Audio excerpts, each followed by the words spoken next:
자, 집합 첫 시간입니다. 그리고 갤럭시 S23 울트라로 폰을 바꾸고 그 폰으로 처음 한번 찍어보는 겁니다. 네, 한번 보시죠.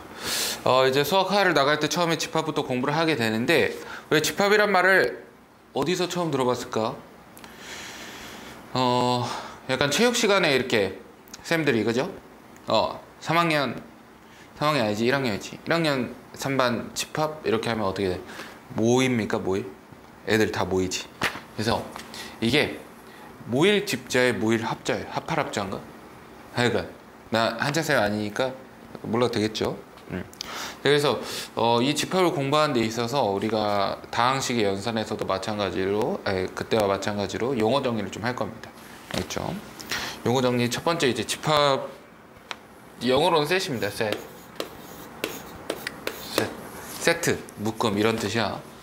그래서 이 집합이라고 하는 거 뭐라고 돼 있어요? 특정 조건을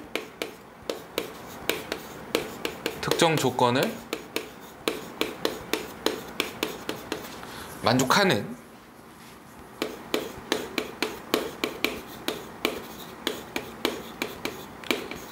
대상들의 모임이다 돼 있어. 대상들의 모임. 자, 특정 조건을 만족하는 대상들의 모임이라고 했을 때 아직 뭔 소리인지 모르겠잖아, 그치? 그러니까 예를 들어 볼게. 어떤 조건을 줄까요? 우리 모임에 들어오려면, 그러니까 모임은 모임이야. 근데 어떤 조건이 있어야 되는 거잖아. 우리 모임은 예를 들어서 수학을 좋아하는 사람들만 이제 올 수 있다, 들어올 수 있다. 이렇게 했을 때 수학을 좋아한다라는 거는 어때요? 주관적인 거지. 객관적이야, 주관적이야? 주관적이잖아, 그죠? 그러니까 이런 거는 특정 조건이 될 수가 없어. 여기서 말하는 특정한 조건은 나중에 얘기를 하겠지만 이 아래에 있네요. 아래에 추가로 적어보면 가입 조건이 명확한 모임이다. 명확한 모임.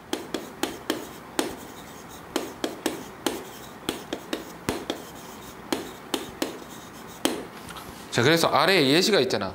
5의 배수의 모임은 뭐야? 5의 배수는 누가 봐도 5의 배수와 아니다가, 배수란 개념을 알면 누구나 봤을 때 구별할 수 있죠. 5의 배수는. 맞나요? 맞죠? 가입 조건이 명확한 거예요. 예를 들어서 5의 배수만 들어올 수 있어요 하면은 5의 배수가 누구는 쟤가 5의 배수인 것 같고 누가 쟤는 5의 배수 아닌 것 같고 그렇게 할 수 없잖아요, 그죠? 그러니까 다 들어올 수 있는 거고. 두 번째처럼 미술을 좋아하는 학생의 모임이라고 해버리면 미술을 좋아하는 것과 좋아하지 않는 건 너무 주관적이기 때문에 이거는 명확하다라고 말할 수가 없어요.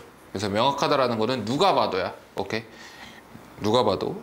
자, 다음 한글 자음의 모임. 한글 자음이라는 게 기역, 니은, 디귿, 리을 그런 거잖아. 그게 누가 봤을 때는 아니고 누가 봤을 땐 맞나? 왜 아니잖아요. 명확하잖아요, 그죠? 이런 거는 이제 집합이라고 할 수가 있고. 네 번째, 분모가 소수인 분수의 모임 이러면 역시나 분모가 소수다라고 명확하게 돼 있으니까 그런 분수는 이제 집합이 될 수 있겠죠. 개수는 중요하지 않아. 개수가 뭐 무한히 많거든 그런 건 상관없어요. 자, 다음 나보다 착한 학생의 모임. 이제 물론 이제 쌤 같은 경우에 쌤보다 착한 학생이 뭐 없으니까 모임이 명확하죠. 너무나 절대적이기 때문에. 근데 이제 너네들 기준에서 봤을 때는 명확하지 않다고.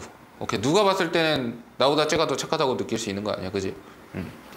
자, 다음 키가 나보다 큰 사람들의 모임이라고 했어. 내 키는 명확하게 존재합니까? 그쵸? 나보다 높으면 어떻게 돼? 나보다 크면, 그러니까 이건 상대적인 게 아니야. 절대적인 거잖아. 그래서 명확하다라고 볼 수 있어요. 오케이? 자, 그 다음 뭐 요런 것도 가능합니다. 여기는 나와 있지 않은데 가장 높은 산의 모임 이렇게 돼 있어요. 가장 높은 산. 높다라고 하는 거 아니다. 그쵸? 가장 뭐뭐하다라고 했을 때, 그게 단순히 기준이 이제 높다라고만 해버리면 너무 주관적이잖아. 맞지? 63빌딩이 누구한테 높을 수도 있지만 누구한테 높지 않을 수도 있죠. 그쵸? 두바이 사는 사람들한테는 안 높을 수도 있어요. 맨날 훨씬 높은 거 봐가지고 보고 살아가지고.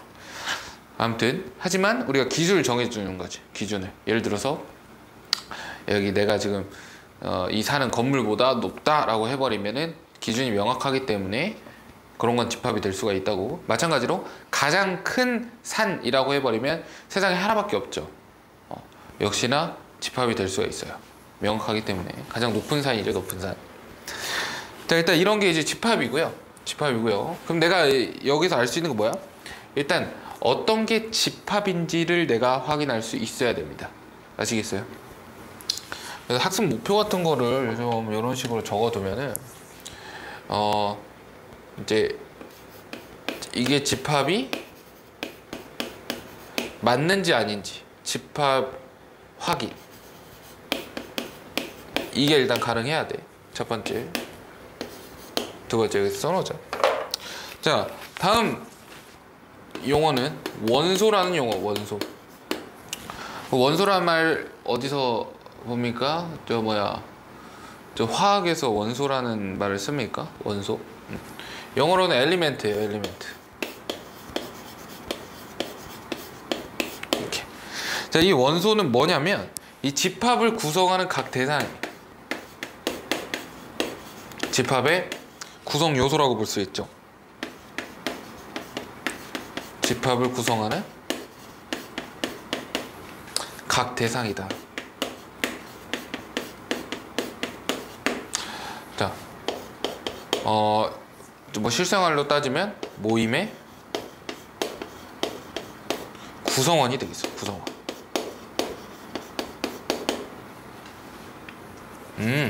이 애들을 우리가 원소라고 지금부터 얘기를 할 거라고. 알겠니? 자, 그 다음 세 번째, 요론 기호가 있습니다. 자, 요론 기호. 그 다음에 요론 기호. 요론 기호. 그 다음에 요론 기호. 요런 기호가 있어요. 자, 이런 기호는 언제 쓰는 거냐면 요거는 집합과 집합 사이에 집합과 집합 사이에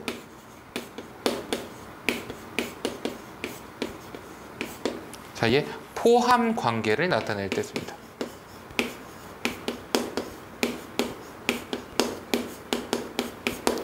포함 관계를 나타내는 기호야. 자, 다음 너는 집합과 원소 사이에, 글씨가 잘 안 써지네요. 자, 원소 사이에 역시나 포함 관계를 나타내는 기호예요. 자, 그럼 생각을 해봐. 집합하고 집합 사이에 포함 관계라는 거는 어떨 때용이, 우리 집합 안에 다른 집합이 포함되어 있다. 우리 모임 안에 다른 모임이 포함되어 있다라는 거잖아. 예를 들어서 대한민국이라는 것도 어떻게 보면 집합이 될 수 있죠. 대한민국 영토 내에 있는 사람들을 뭐 가입 조건으로 해버리면 우리나라에 있는 살고 있는 사람들 혹은 존재하고 있는 사람들 전부 다 하나의 집합으로 묶여버린단 말이야. 그 안에 뭐 새로운 모임이 있을 수 있잖아요, 그죠? 예를 들어서 뭐 키가 170cm 이상인 그런 사람들을 하나로 묶어버리면 대한민국이라는 모임 안에 그 모임이 일단 있는 거지. 이런 포함 관계를 나타낼 수가 있다라는 거고, 집합과 원소 사이의 포함 관계는 어떤 내용이에요? 어떠한 모임 안에 이 원소가 포함되어 있다라는 걸 지금 의미를 하는 겁니다. 오케이. 그래서 이런 건 딱 어떻게 쓰는 거냐면, 딱 보니까 지금 우리가 이거 어디서 막 약간 느낌 비슷한 느낌이, 부등호랑 비슷한 느낌이다, 그지? 부등호가 이쪽 방향으로 벌려져 있으면 오른쪽이 큰 거야, 왼쪽이 큰 거야? 오른쪽이 큰 거란 말이야. 마찬가지야. 자, 큰 놈이 작은 놈 안에 포함되어 있겠니? 작은 놈이 큰 놈 안에 포함되어 있겠죠? 그래서 작은 집합이 큰 집합에 포함이 되어 있다고 할 수 있는 거고, 요거는 그렇지 않다라는 표현이기 때문에 작은 집합이 큰 집합 안에 포함되어 있지 않다라는 걸 의미를 합니다. 역시나 이런 기호가 있기 때문에 요것도 거꾸로 쓸 수 있어요. 이게 방향 반대로 해서. 자, 다음 요거는 원소와 집합 사이의 관계잖아. 이거 어떻게 생각하면 되냐면, 왜 쌤 알겠어요. 왜 이렇게 한지 알겠어요. 일단은. 근데 왜 기호를 이따구로 썼죠? 왜 이렇게 만들었죠? 라고 해버리면 우리가 일단 포함한다라는 뜻을 가진 영어 단어 중에 영어 쌤 아닌데 왜 자꾸 영어를 하지? contain이라는 이렇게 contain이라는 단어가 있어요. 그 앞자를 딴 거야. C. C야 C. 오케이. 자 다음 이거는 자 2예요. 2. 뭐야? 엘리멘트. 원소. 그래서 원소와 원소 사이에 포함 관계가 존재할 수가 있니? 뭐 내 안에 너 있다 뭐 이런 거 안 되죠, 그죠? 그 추상적인 표현이잖아, 그죠? 명확하게 수학에서는 그런 게 안 된단 말이야. 자 그래서 자 원소가 이쪽으로 들어가고요. 당연히 원소가 집합에 포함되는 거니까 큰 쪽 여기에 집합이 들어가야 되는 거죠. 여기까지 알겠니? 자, 이 용어들을 이용해 가지고 지금부터 집합을 설명할 건데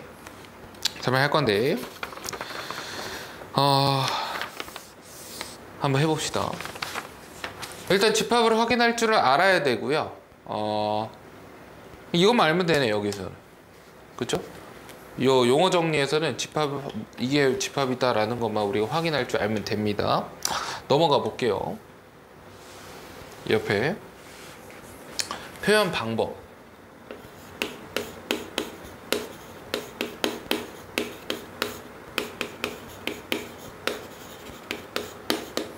표현 방법은 누구랑 같이 누구를 이용한다 했어? 옆에 중괄호를 이용한다고 했어. 중괄호. 집합은 우리가 중괄호를 이용해서 나타낼 건데 세 가지의 방법이 있어요. 세 가지의 방법. 자 일단 첫 번째는 무슨 방법? 원소 나열법.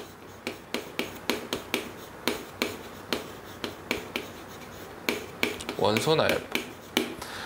자 뭔 것 같아? 딱 그냥 봐봐. 원소를 나열하는 방법이지 않겠어?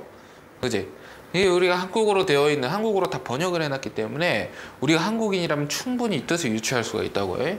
원소를 나열하는 방법? 집합을 표현하는데 원소를 나열한다고? 우리가 어떤 집합 A라는 집합이 있다라고 해볼게요. A라는 집합에 어떠한 구성원이 있는지 원소 어떠한 구성원이 있는지를 써주면 되는 거야. 예를 들어서 우리나라 뭐 주요 과목이라고 해볼게요. 수능을 보는 과목이라고 해볼게요. 너무 많죠. 아 그렇게 하지 마. 아 참. 뭐라고 해볼까? 우리나라 중학교의 학년이라고 해요. 중학교 학년. 그럼 여기에 뭐가 있어? 1학년이 있고 뭐가 있어? 2학년이 있고 3학년이 있죠. 이렇게. 이게 구성 요소야. 이렇게 구성 요소들을 하나 적어주는 방법이 뭐야? 원소 나열법입니다. 아시겠어요? 자, 두 번째 조건 제시법이라는 게 있어. 이렇게 조건 제시법. 말 그대로 이것도 뭐야? 어떤 느낌이야? 조건을 제시하는 방법이겠죠. 조건을 제시. 어떤 조건을 제시하겠니? 무슨 조건이야 여기서 말하는 게? 그렇죠. 우리가 공부를 수업을 잘 듣고 있다면 여기에 이 가입 조건 혹은 이 특정 조건을 얘기를 하는 거야. 이 조건이라고 하는 거는 이해되겠어요? 자 그래서 요렇게 써볼 겁니다. 예를 들어주는 거야.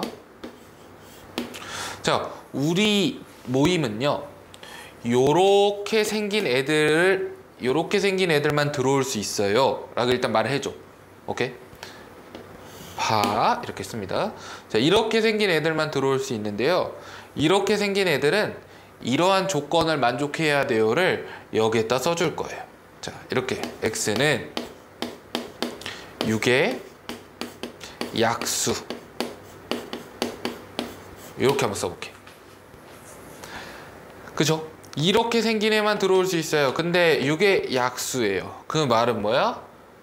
원소 나열법으로 나타내보면 어떻게 나타내지겠어? 1, 2, 3, 6 이렇게 나타낼 수가 있겠죠. 오케이. 이게 조건제시법이에요. 이해되나?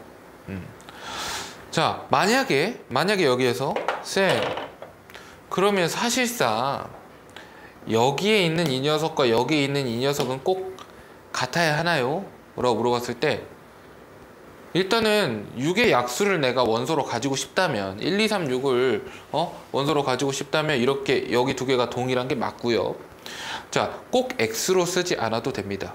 여기를 내가 y, 그럼 여기도 y. 그냥 둘 다 똑같이만 써주면 돼요. 여기를 내가 그냥 진짜 맘 같아서 이제 fx는 그냥 fx라고 써. 여기도 fx라고 써주면 되죠. 이렇게. 똑같이만 쓰면 돼요. 이해되겠어요? 이러한 방법 이제 연습을 좀 하셔야 되고. 자, 다음 세 번째 방법. 자, 벤 다이어그램.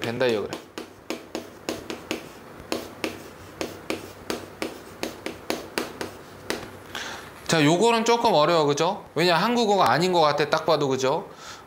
벤 다이어그램. 자, 벤이라는 사람이 만들어서 붙여진 이름인데, 다이어그램이라고 하는 거는 일단 그림이에요, 그림. 그러니까 벤이 만든 그림이란 뜻이야. 우리 어떤 모임이라고 하다 보니까 모임 원과 모임 원이 아닌 사람들을, 뭔가 구성원이 아닌 것들을 구분할 수 있는 테두리 같은 걸 이 사람이 생각을 한 거지. 그래서 그림으로서 나타내기로 시작한 거예요. 자, A라는 녀석을 이런 식으로 나타내기로 시작한 거야.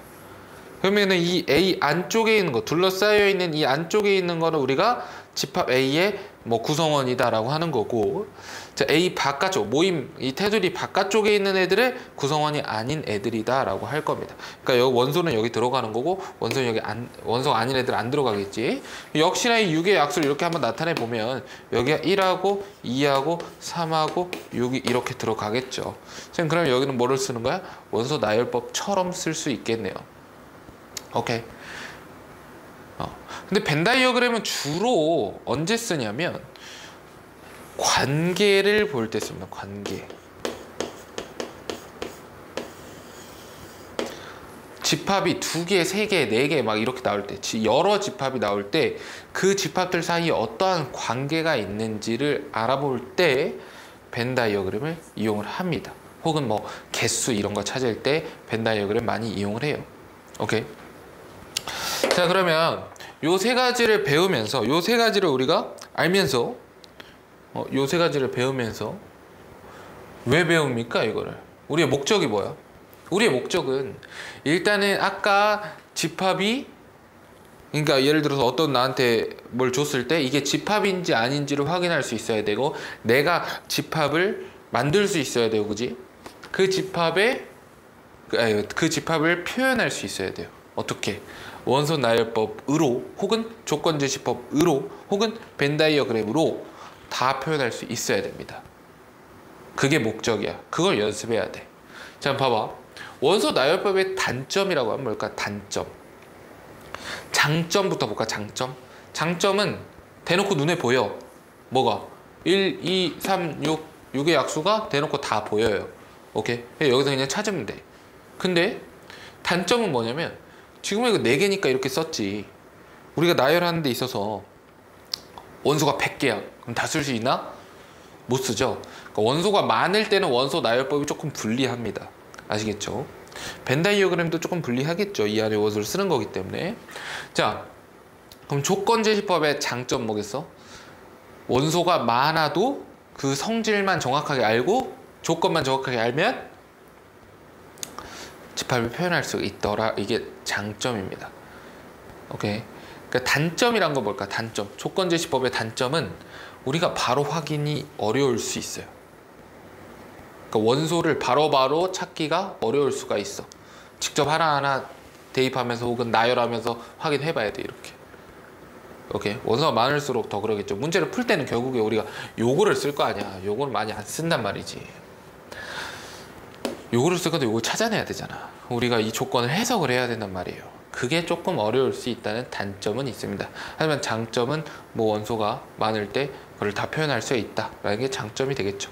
자, 벤 다이어그램의 장점은 뭘까? 그림으로 나타내다 보니까 눈에 확 들어와요. 뭐가 포함관계나 아니면 저 개수 이런 것들 계산하는 거에 있어서 조금 더 빠르게 우리가 이해할 수 있다. 그림이기 때문에 아무래도 아시겠죠? 그 정도의 학습 목표를 가지고 이 부분을 공부를 하면 될 것 같아요. 오케이. 일단 여기까지 정리하고 넘어갑시다. 자, 이제 우리가 집합을 분류를 해볼 건데요. 원소의 개수를 기준으로 집합을 분류를 해볼 거야. 그러면 집합이 난 총 3가지, 그러니까 크게는 2가지에다가 플러스 하나 정도로 분류를 할 수가 있어요. 첫 번째는 뭐냐면 유한 집합이에요. 유한 집합.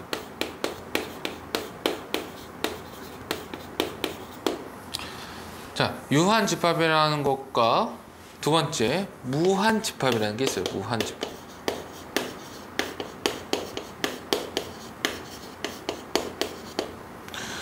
자, 한번 쉽게 생각하니까 무한이라는 말은 뭔가 많이 들어봤죠. 뭔가 이제 엄청 크고, 그지? 무한. 가늠은 할 수 없고 그런 느낌이죠. 유한은 한계가 있다라는 거거든. 한계가 있다라는 거예요. 그래서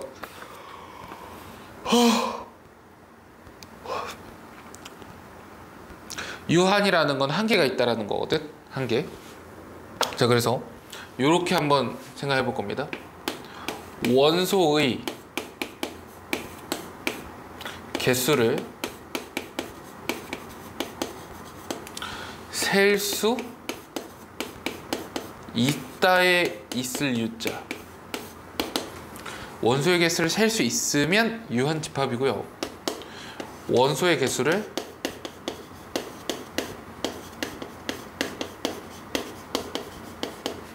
셀 수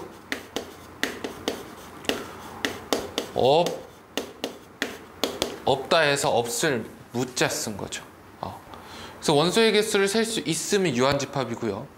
원소의 개수를 셀 수 없으면 무한집합이에요. 예, 대표적으로 뭐가 있을까? 유한집합에는 아까 얘기했던 것처럼 이런 게 있어요.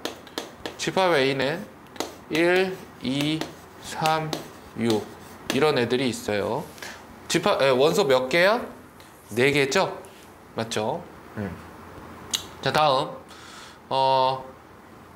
뭐가 있을까? X파 X는 10 이하의 자연수 저렇게 돼 있어. 그럼 10 이하의 자연수 요것도 뭡니까? 뭐 1, 2, 3, 4, 5, 6, 7, 8, 9, 10이죠? 그러니까 셀 수 있잖아, 그지? 요런 것들은 유한집합이라고 볼 수가 있어요. 다음 무한집합이라는 거는 원소의 개수를 셀 수가 없는 집합이에요. 예를 들어 이런 겁니다. 셀 수 없으니까 뭔가 나타내긴 좀 어렵죠. 이런 거죠. 1, 2, 3, 4, 점점점. 끝이 있다 없다? 없다. 이런 애들. 자, 또 어떤 게 있을까? 대표적으로 X파 X는 뭐 실수? 실수를 다 집어넣어 버려도 이제 실수의 개수를 셀 수 없잖아, 그치? 이런 놈들이 전부 뭐라고 할 수 있어? 무한집합이다. 개수를 셀 수 없기 때문에 무한집합이다 라고 얘기를 할 수가 있어요. 오케이. 자, 근데 이 유한집합 안에 있는 애 중에서 원소의 개수를 셀 수 있는데 그 중에 공집합이라고 하는 게 있어요. 공집합이라고 하는 게 있어. 공집합. 공이 뭐예요? 약간 이렇게 뭔가 0 관련돼 있는 것 같죠. 그래서 뭐냐면 원소가 없는 집합을 우리가 공집합이라고 합니다. 원소가 없는 집합. 자, 원소의 개수를 따지면 몇 개겠어요? 개수는 0개. 0개라는 말은 없지만 개수를 굳이 만들자면 0개라고 할 수가 있고, 이 공집합을 영어로 뭐라고 하냐면 누울셋이라고 해요. 누울셋. 누울셋 이렇게. 기호로는 어떻게 표시를 하냐면 여기 동그라미에 땡 이렇게 표시. 동그라미에 땡. 읽을 때는 파이라고 읽는데 읽을 때 파이라고 읽는데 너네들이 알고 있는 파이 중에 이런 파이가 있습니까? 그쵸? 이런 파이가 있죠. 요거는 이제 PI죠. PI. 요거는 PI라고 PI의 파이고요. 요거는 이제 PHI의 파이예요. 파이. 그래서 뭐 파이라고 읽기도 하고 아니면 피라고 읽기도 하고 피. 오케이. 이게 PH가 약간 쌍비읍 발음이다. 하여간 우리는 파이라고 읽을 겁니다. 요거랑 좀 다른 거야. 자, 그래서 이 공집합이라는 건 노란색으로 적은 만큼 조금 중요하겠죠. 좀 중요할 거야. 자, 그래서 공집합에 대해서 조금 더 우리가 좀 알아볼 겁니다. 예를 들어서 이런 게 있어요. 그러니까 아래 보충 나와 있잖아요, 그죠? 요것과 요것의 차이를 좀 알아보려고 해요. 요렇게 생긴 놈하고 요렇게 생긴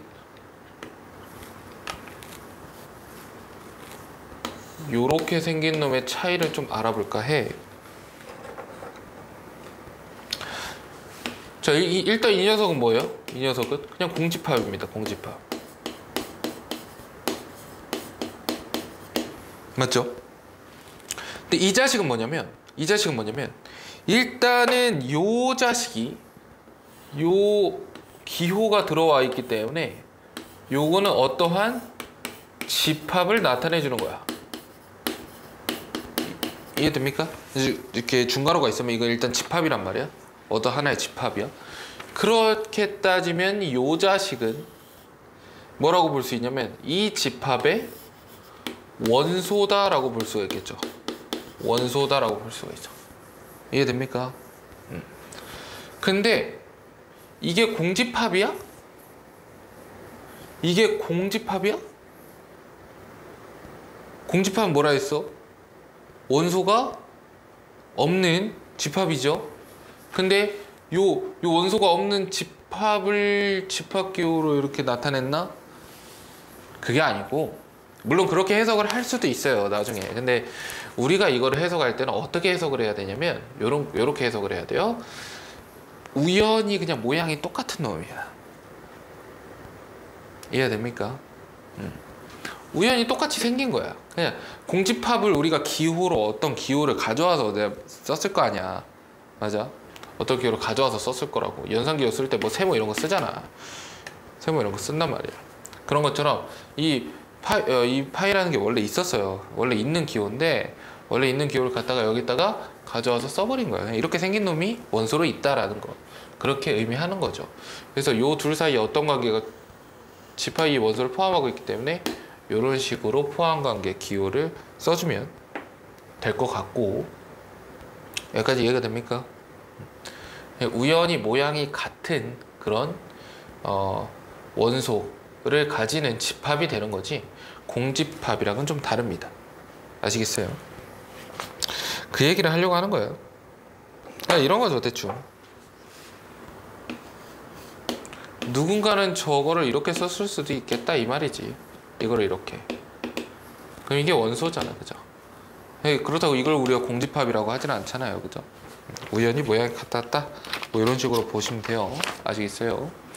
그래서 요거 두 개는 그렇게 구별을 하시면 되고요. 공집합과 똑같이 생긴 놈을 원소로 가지는 집합은 그 정도로 구분하시면 되겠고, 우리가 원소의 개수를 기준으로 이렇게 나눴잖아. 그러면 원소의 개수는 셀 수가 있다라는 거야, 없다라는 거야? 셀 수 있는 것도 있고 셀 수 없는 것도 있다라는 거야. 그 우리가 이 유한 집합에 대해서는 개수를 셀 수가 있으니까 그럼 너네들한테 어떤 문제를 내겠어? 그럼 세 이렇게 내겠죠. 맞아? 너네 개수 세는 건 사실 어렵지 않잖아. 그래서 지금부터는 하나의 집합만 주는 것도 아니고요, 막 여러 개의 집합을 주면서 그들 사이의 관계를 이용해서 개수를 구하라고 할 거예요. 그럼 우리가 이제 원소의 개수, 집합, 예를 들어서 A가 있어요. 이거의 원소의 개수를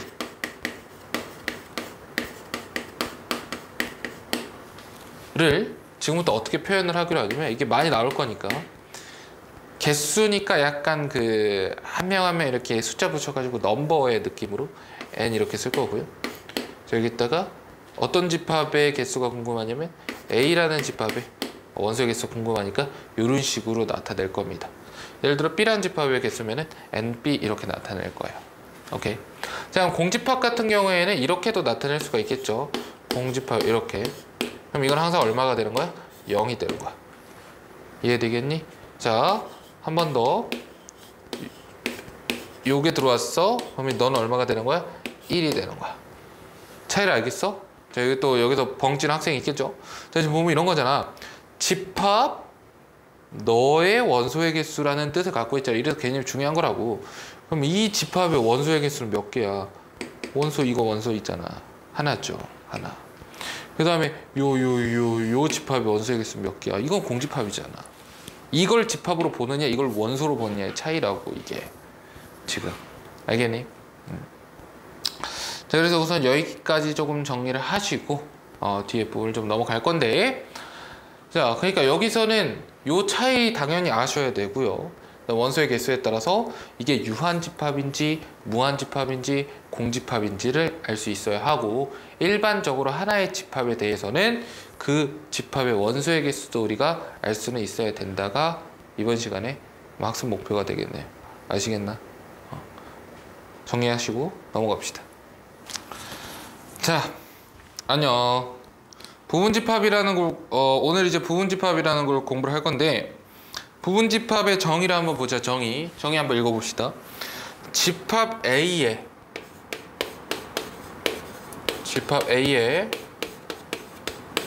뭐랬어? 모든 원소가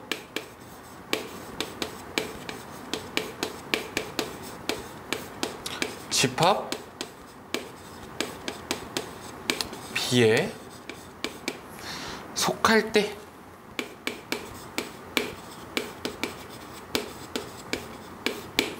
자, 집합 A의 모든 원소가 집합 B에 속할 때 A를 B의 부분집합이라고 합니다.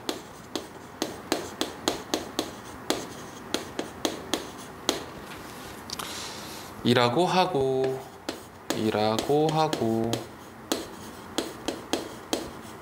뭐로 나타내? 요런 식으로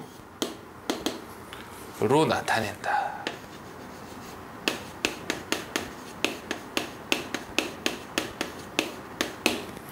자, 요렇게 써져 있어요. 자, 그럼 봐봐. 집합 A의 모든 원소가 집합 B에 속한다라는 소리는 집합 A의 모든 구성원이 집합 B에도 있다라는 거야. 우리 모임 사람들이 전부 다 다른 모임에도 가입이 되어 있다라는 거야. 이해되겠어? 그러면 우리 모임은 그 모임의 일부분이다 라고 얘기를 하는 겁니다. 쉽게 얘기하면 그런 거야. 그래서 요거를 이제 수학적 표현으로 바꾸자면, 이제 조금 더 수학적 표현으로 바꾸자면, 모든 x에 대하여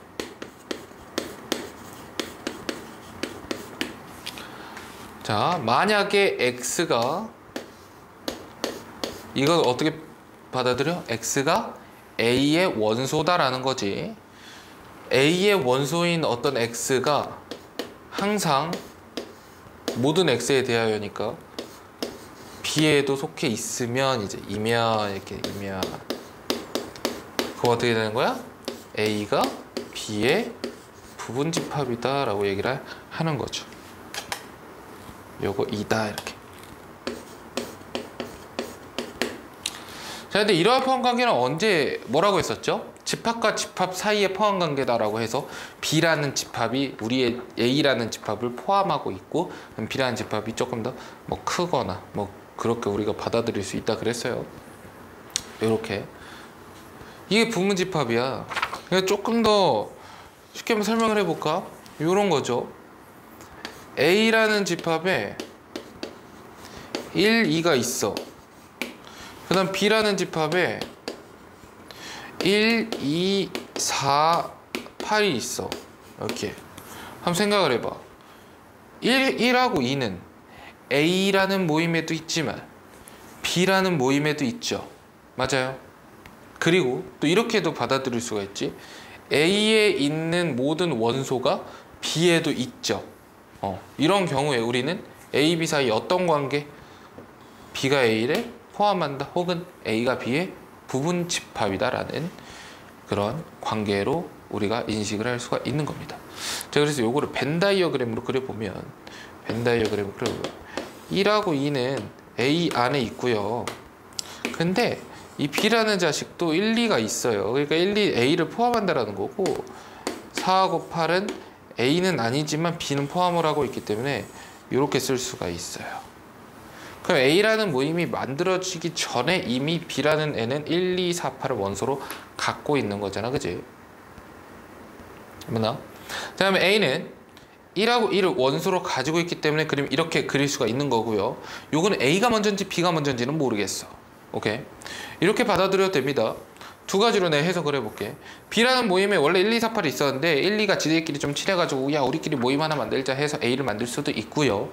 혹은 원래 A라는 모임이 만들어져 있는 상태에서 4하고 8이라는, 그러니까 B라는 모임 지금부터 만든다 해서 들어올 사람 이렇게 했는데 1하고 2가 야 우리 한번 갈까? 해가지고 들어간 경우가 있겠죠.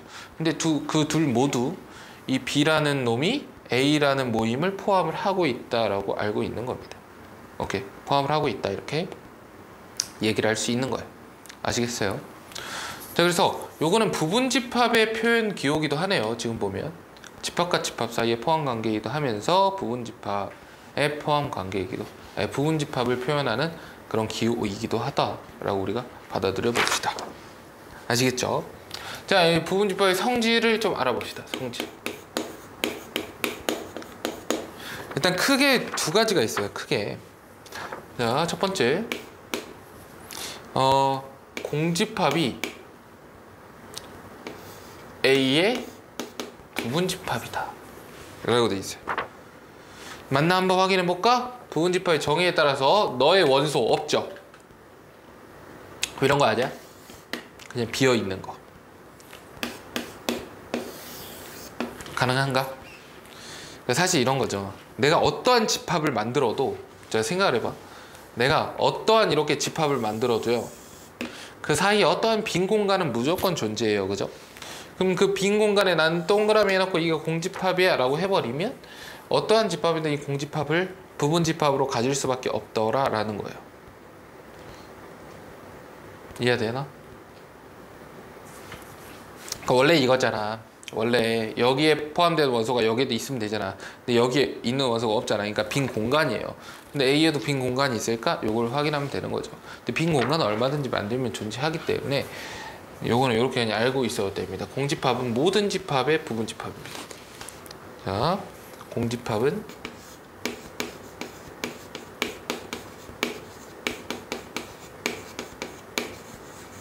모든 집합의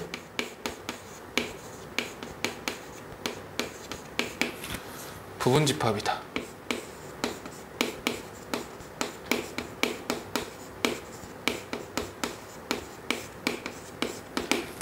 자, 두 번째, A와 A. A가 A의 부분 집합이다. 둘이 같다라는 거거든. 한번 볼까? A에 속해 있는 모든 원소는 A에 속해 있잖아요. 그렇기 때문에 A는 A의 부분 집합이다라고 얘기할 수 있는 거죠. 그래서 이걸 어떻게 확인하냐면, 모든 집합은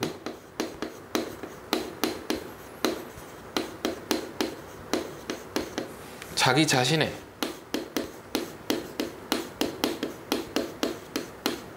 부분 집합이다.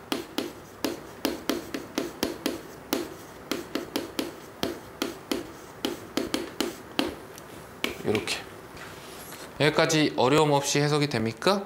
자, 그러면 다음 넘어갈게요. 2번. 만약에 A가 B의 부분 집합이고요, B가 C의 부분 집합이라면, A가 C의 부분 집합이다라는 겁니다. 이렇게. 이게 3단론법인데,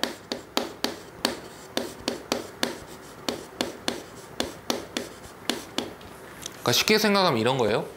나를 포함하고 있는 어떠한 모임이 다른 모임 안에 속해 있다면, 나는 결국에 그 최종적인 그 다른 모임 안에 속해 있는 거죠. 맞습니까? 나는 쌤 남자거든요. 네, 남자예요. 보시다시피 남자인데, 그럼 남자라는 모임에 있다고 해보자. 근데 남자라는 모임이 사람이라는 모임 안에 있잖아요, 그렇죠? 그렇기 때문에 쌤은 남자이기도 하면서 사람이기도 한 거죠. 오케이. 그런 식으로 우리가 접근을 할 수 있겠다. 부등호로 따져도 똑같지 않을까? 부등호 방향이 이렇게 돼 있고 여기도 이렇게 돼 있으면 당연히 A는 C보다 작겠죠. 그렇게 받아들여도 되겠네요. 자, 그래서 이게 부분집합의 성질입니다. 오케이. 자, 이제 부분집합의 성질까지 우리가 공부를 하면서 뭘 할 수 있으면 되는 거예요, 앞으로. 어떤 집합과 어떤 집합이 있는데 이 집합이 이 집합의 부분집합이 되는지를 우리가 확인을 해줘야 되는 거고, 이 성질들을 이용할 수 있으면 되는 거고. 그럼 아까 요렇게 생긴 놈 있죠, 요렇게. 자, 요렇게 생긴 집합이, 예를 들어 A가 요렇게 생긴 집합이라고 해보자. 그러면 요렇게 생긴 요 자식은 요거다가 있고, 요렇게 생긴 요 자식이 요거다가 있어요. 자, 맞을까 틀릴까를 봤을 때 일단은 이 원소가 A에 속해 있냐? 이게 집합기호잖아? 이게 원소잖아? 그지? 속해 있네요. 맞아요. 자, 그 다음에 이건 우리가 어떻게 해석을 한다고? 공집합은 A의 부분집합이냐? 라고 물어봤어요. 그러니까 이걸 보고 이거를 그렇게 해석하는 사람이 있는데, 이거는 그냥 그 자체야. 항상 맞아. 이렇게. 그래서 둘이 헷갈리시면 안 되고 두 개 다 맞는 말입니다. 이거는 A가 뭐든 간에 맞는 거고, 이거는 A가 요 집합이기 때문에 맞는 거예요. 오케이. 그래서 일단 여기까지 정리를 좀 하시고 넘어가도록 합시다. 자, 서로 같은 집합을 볼 거예요. 우리가 어떤 두 집합이 있겠지. 서로 같은이니까 두 개의 집합은 나와야 될 거야. 집합 A가 있고요, 집합 B가 있는데 이 집합 A, B 사이에 어떤 관계가 예를 들어 성립을 한다면, A가 B의 부분집합이면서 B가 A의 부분집합이면 A랑 B가 서로 같은 집합이다 라고 우리가 정의를 하기로 했어요. 물론 반대쪽으로도 가겠죠. 맞니? 이건 이렇게 우리가 정의를 한 거기 때문에, 오케이, 이렇게 정의를 한 거기 때문에 이런 식으로 받아들이면 되고. 자, 여기서 우리가 이거를 조금 쉽게 해석을 하자면, 모든 원소가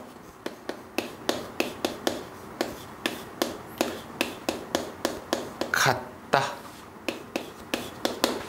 두 집합이 같다라는 걸 확인하기 위해서는 두 집합에 속해 있는 모든 원소가 각각 다 1대1로 같으면 돼요.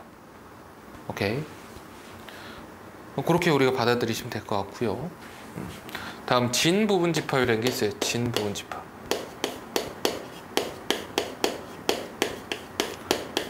아니, 부분집합 아까 배웠는데 진 부분집합이라는 건 뭐야? 라고 했을 때 우리가 진이 들어간 수학 용어가 뭐가 있죠? 왜 진하면 밖에 생각이 안 나지? 자, 진분수 있죠. 진분수가 뭔지 알아요? 진분수랑 가분수 있죠. 진분수가 뭡니까? 이게 진이 진짜예요. 참 진짜. 그 다음에 가분수가 거짓 가짜거든요. 그래서 진짜 부분집합이라는 뜻이에요. 진짜 부분집합. 그게 무슨 소리예요?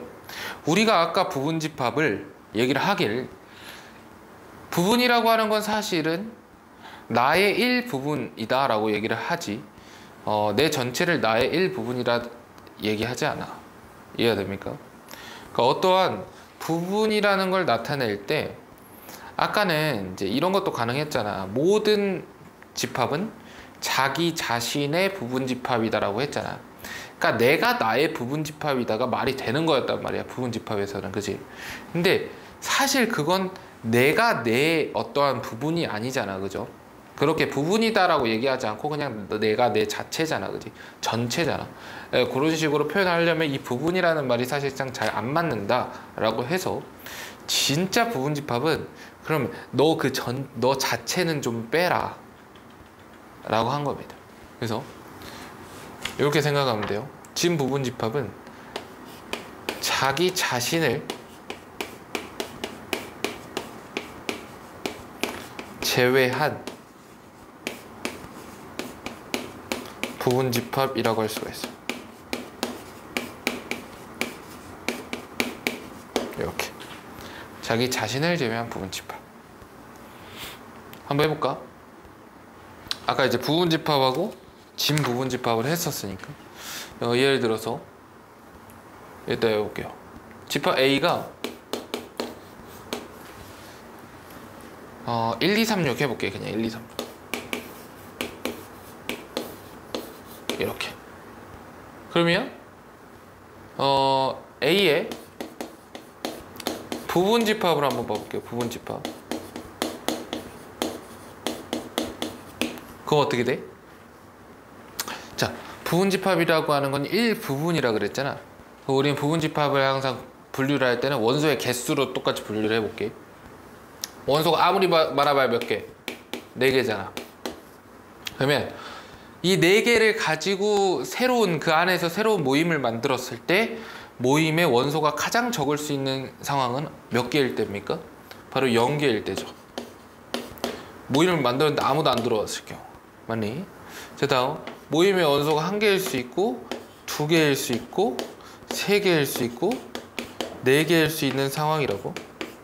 그냥 분류를 해보면 이 1개가 될 수 있는 새로운 집합은 1 혼자 혹은 2 혼자 또는 3 혼자 또는 4 혼자 이렇게 4개가 되겠네요. 그럼 2개가 되는 거는 1하고 2 둘이 팀 먹을 수 있고 1하고 3 둘이 팀 먹을 수 있고 1하고 4 팀 먹을 수 있고 2하고 3 팀 먹을 수 있고 2하고 4가 팀 먹을 수 있고 자 3하고 4가 팀 먹을 수 있죠. 총 몇 개? 그래서 6개가 나오네. 자, 다음 3개짜리 가봅니다. 3개짜리 1, 2, 3 여기 규칙을 찾았을 거야. 1, 2, 4 1, 3, 4 2, 3, 4 이렇게 된다고. 오케이. 자, 3개. 자, 다음 4개짜리는 1, 2, 3, 4 이렇게 되겠죠. 자, 부분집합은 총 몇 개인지 한번 볼까? 하나, 둘, 셋, 넷, 다섯, 여섯, 일곱, 여덟, 아홉, 열, 열하나, 열둘, 열셋, 열넷, 열다섯, 열여섯 16개가 나오는데요. 그 중에서 이제 진짜 부분집합 이건 사실상 A잖아. 그러니까 자기 자신을 제외하겠다는 거. 원소의 개수가 같은 게 자기 자신이에요. 그래서 원소의 개수가 같은 건 하나밖에 안 나거든 항상. 그래서 여기다가 진 부분집합이라고 해버리면 여기까지가 진 부분집합이야. 여기까지가. 오케이? 그 다음 그럼 여기서 개수를 1개 빼서 15개가 되겠죠. 이해됩니까? 그러니까 진 부분집합의 개수를 구하여라, 진 부분집합을 구하여라 막 이런 말들이 나오면 우리 항상 부분집합에서 자기 자신만 하나 빼줘 버리면 되는 거야. 이런 식으로 다 구할 수가 있다는 소리입니다. 아시겠어요? 그냥 그린 김에 한번 저 특징들도 좀 알아볼까? 저 봐봐. 요 자식은요 잘 보면 2개로 나눈 거다. 요거랑 합치면 A가 됩니다. 맞아요? 다음 요 자식은요 요 자식이랑 합치면 요 자식이랑 합치면 A가 되죠. 요 자식은 요 자식이랑 합치면 A가 되고 요 자식은 요 자식이랑 합치면 A가 되고 여기는 요 자식이랑 합치면 A가 돼요. 그죠? 요 자식이랑 요 자식이랑 합치면 A가 되죠. 요 자식이랑 요 자식이랑 합치면 A가 되고 요 자식이랑 요 자식이랑 합치면 A가 돼요. 맞아요? 내가 여기 있는 원소들을 싹 다 더한다고 했을 때 원소들을 싹 다 더한다고 했을 때 결국에 A에 있는 원소가 총 몇 번 나오는 겁니까? 이게 지금 16개잖아. 근데 2개씩이 한 묶음이 되는 거 아니야, 그지? 2개씩이 한 묶음이 되면 총 8개의 A가 나오는 거예요. 이해가 돼? 집합을 이렇게 막 합쳐보면. 아직 이해가 안 될 수도 있지만 이게 약간 심화 버전이라고 생각하시면 돼요. 좀 어려운 개념이라고 생각하시면 되는데, 요게 이렇게 묶여버린다면 어떻게 돼요? 8개 A의 원소가 다 있는 거잖아, 그치? 그럼 내가 이 원소들만 싸그리 나열을 해봐. 부분집합의 원소들만 싸그리 나열을 해보면 1이 8개 있고요, 2도 8개 있고요, 3도 8개 있고요, 6도 8개 있는 거야. 이해되겠니? 자, 그래서 부분집합을 뭔가 분류를 할 때 역시 원소의 개수로서 이렇게 분류를 해놓는 게 좀 습관이 돼 있으면 좋을 것 같다. 알겠니? 알겠죠? 자, 그다음 옆에 멱집합이라는 게 있어요. 멱집합.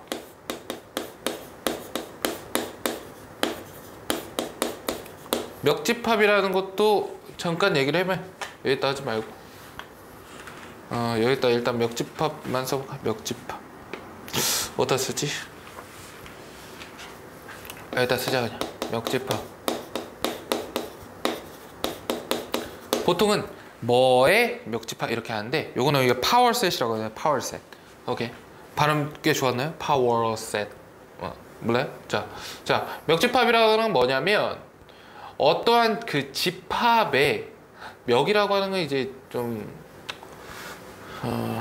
내가 잘 몰라요. 멱이라고 하는 게 뭐지. 이름 이렇게 지어놨더라고. 약간 뭔가를 이제 잘 모르겠고요. 어떠한 집합의 부분집합 있죠. 부분집합. 예를 들어서 이 A라는 집합의 부분집합이 이렇게 나와 있잖아. 이 부분집합들을 원소로 가지는 집합이 바로 어떠한 집합의 멱집합이라고 하는 거예요. 그러니까 부분집합들을 원소로 가지는 집합이 되는 겁니다. 주어진 집합에. 자, 거기 예를 들어놨죠? 이걸로 하면 예를 하면 너무 힘들까봐. 자, A가 뭐라고 돼 있어요? 원소가 1, 2가 있어요. 그럼 여기에 부분집합은 공집합, 원소 개수 1개짜리, 원소 개수 2개짜리, 여기까지가 뭐야? A의 부분집합들이지. 근데 이 집합들이 지금 나열이 돼 있잖아요. 그럼 원소 나열법으로 내가 이 A의 멱집합을 나타내면 이제 보통 PA라고 나타내는데, 자, 이렇게 집합 기호를 써버리면 요게 하나의 집합이 되는 거고, 그 집합 안에 있는 원소들이 되는 건데, 이 각각의 원소들이 누구의? 이 A의 뭐가 되는 거야? 부분집합이 되는 거야. 그러한 집합 우리가 뭐라고 한다고? 멱집합이라고 하는 겁니다. 아시겠어요? 이거 왜 배워요? 라고 하면은 그냥 알려주려고요. 몰라도 심하니까 좀 어려운 문제에서는 이러한 개념 알려주지 않더라도 요거를 정의해주면서 문제를 낼 수가 있겠죠. 하지만 너네들은 이 개념을 알고 있다면 빠르게 이해를 해서 멱집합으로 문제를 풀 수도 있을 것이다 라는 거. 자, 아무튼 그래서 일단 여기까지 정리를 하시고요. 넘어갑시다. 자, 보세요. 부분집합의 개수 볼 겁니다. 부분집합의 개수. 자, 우선 3가지 정도를 볼 거예요. 3가지 정도. 아니, 3가지 볼 필요가 있나? 자, 부분집합의 개수를 볼 때 원소의 개수를 기준으로 볼 거야. 그래서 원소의 개수가 n개이면, 원소의 개수가 n개이면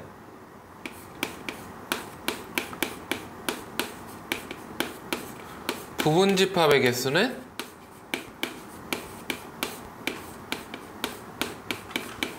부분집합의 개수는 2의 n제곱계다라는 게 일단은 결론입니다. 내가 지금부터 이거를 갖다가 한번 증명을 해볼 겁니다. 아시겠죠? 어떻게 증명할 거냐면 귀납적인 추론 방법으로 한번 증명을 해볼게요. 귀납적 방법으로. 자, 일단은 이렇게 갈 겁니다. 원소의 개수가 1개인 놈을 한번 볼까? 원소의 개수가 1개인 놈을 보면, 예를 들어서 A1이라고 해볼게요. A1 이렇게 집합이 있어요. 그럼 요 자식의 부분 집합을 한번 얘기를 해봐라 라고 하면, 자 어떻게 됩니까? 공집합이 있고요. 여기서 그 다음에 이제 A1이라는 원소를 가진 집합이 있겠죠. 이렇게 두 가지가 있어요. 여기까지 인정. 자, 원소의 개수가 두 개라고 해볼게. 그러면 A의 1과 A의 2가 있다라고 해볼게요. 이렇게. 자, 그러면 요거는 우리가 이렇게 생각을 할 수가 있어. 아니다. 이것까진 내가 해볼게. 공집합과 A1과 A2와 A1과 A2 이렇게 총 4개죠. 여기서 이제 2개야. 여기서는 4개야. 자, 근데 내가 원소를 일부러 A1을 겹치게끔 만들어 놨잖아요. 그죠? 그랬더니 이게 보이는 학생들도 있을 텐데, 지금 보시면 요 자식은 여기 그대로 있어. 맞니? 그 다음에 A2를 제거하잖아. A2를 제거하면 여기는 원소가 아무것도 없잖아요. 그죠? 그럼 여기는 A1만 있죠. 그러니까 이게 무슨 말이야? 이거 일단 그대로 오시고 각각의 집합에다가 A2를 집어넣어서 오시겠다는 소리죠. 이해해야 돼요. 그럼 내가 어떻게 받아들일 수 있냐면, A2가 들어간다 한들 부분 집합 중에는 A2가 들어있는 것과 들어있지 않은 것으로 구별할 수 있다라는 거예요. A2가 들어있는 것과 들어있지 않은 것의 개수는 똑같겠죠. 이해가 돼요? 부분 집합이잖아. A2가 들어있는 것과 들어있지 않은 것의 개수는 A2가 없을 때의 부분 집합의 개수와 똑같기 때문에 얘네 두 개의 개수는 똑같다고. 이해되겠어? 그럼 무슨 소리야? A2가 없었을 때 부분 집합의 개수가 여기에도 있고 여기에도 있으니까 그게 총 2배가 되는 거예요. 이해됩니까? 그래서 여기서 이렇게 넘어갈 때가 곱하기 2가 되는 거예요. 곱하기 2. 자, 그럼 역시나 3개라고 해볼게. 그럼 너네 다 쓸 수 있어, 지금부터. A1, A2, A3 이렇게 있다라고 하잖아요. 그럼 일단은 A1하고 A2 가지고 부분 집합을 만들어 보라고. 거기에다가 A3 넣은 것과 A3 안 넣은 것으로 나눠버리면 요 4개가 그대로 일단 있겠죠. 그대로 있을 거고, 요 4개에다가 각각 A3만 추가해가지고 여기다가 적어주면 여기가 몇 개고 4개고 여기가 몇 개니까 4개니까 4 더하기 4는 이제 4이 8이죠. 8개가 되는 거라고. 근데 이거 역시나 어떻게 온 거라고? 4에서 곱하기 2 한 거라고. 이렇게. 이해돼요? 그럼 우리가 점점점 해가지고 어디까지 가겠다라는 거야? 점점점 해가지고 n개까지 가겠다라는 거 아니야? n개까지. 그럼 생각을 해봐. 1개가 2야. 2개는 2에다가 2를 곱한 거고, 3개는 2에다가 2를 곱한 거에다가 2를 곱한 거니까 눈치를 챘을지 모르겠지만 너는 2의 제곱입니까? 2의 제곱계? 너는 2의 1제곱계. 너는 2의 세제곱계죠. 그러니까 원소가 3개일 때 2의 세제곱계잖아. 그럼 원소가 n개일 때는 어떻게 되겠어? 2의 n제곱계가 되겠지. n제곱계. 2의 n제곱계. 그래서 결과적으로 저렇게 되는 거예요. 오케이. 지금 여기에서는 뭐 수용도라고 되어 있지만 수용도도 똑같아. 수용도도 똑같아. 그러니까 이런 겁니다. A의 1, A의 2, A의 3, A의 4 이런 거. 얘가 들어갈 수도 있고 안 들어갈 수도 있잖아. 그 새로운 내가 부분 집합 만들었을 때. 근데 얘가 들어갔을 때도 얘가 들어갈 수도 있고 안 들어갈 수도 있고, 얘가 들어갈 수도 있고 안 들어갈 수도 있고, 그지? 이런 거잖아, 그죠? 얘가 들어가고 들어갔을 때 얘가 또 들어갈 수도 있고 안 들어갈 수도 있고, 요때도 이렇게 되고 요때도 이렇게 되고 요때도 이렇게 될 거 아니야. 2개, 4개, 8개, 16개, 즉 2의 4제곱계 점점점 AN까지 들어간다면 여기는 2의 N제곱계 이렇게 나오겠죠. 뭘로 해도 똑같다라는 소리야. 하지만 이렇게 하는 게 조금 더 내가 봤을 때 사고를 넓히는데 도움이 되는 것 같아요. 오케이. 이건 경우의 수로 접근하는 것이고, 요것도 그 과정에 의해서 개수로 접근하는 것인데, 귀납적인 방법으로 한번 접근을 해봤습니다. 아시겠어요? 자, 그러면 진 부분 집합의 개수는 몇 개일까? 진 부분 집합. 진 부분 집합이라는 건 뭐라 그랬어?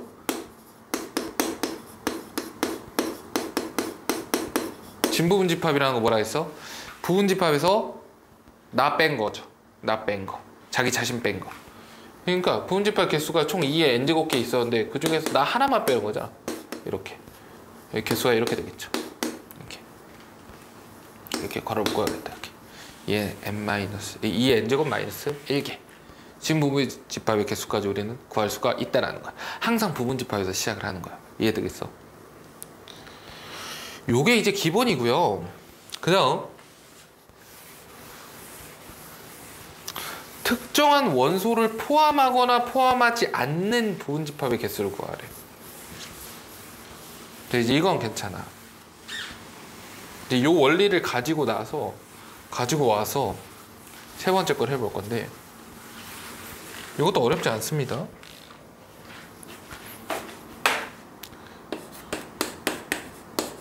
집합 A의 원소중 특정 원소 K개를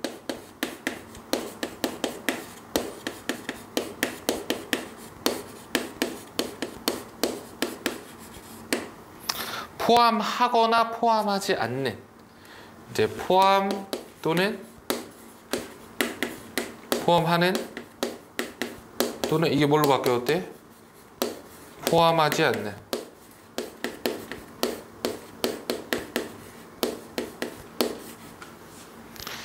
부분 집합의 개수.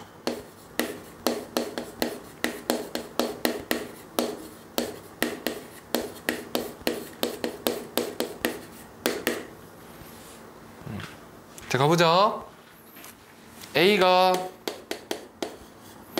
A1, A2, A3, 점점점, AN 이렇게 있다 그러면 A1부터 AN까지 총 원소의 개수 몇 개? N개.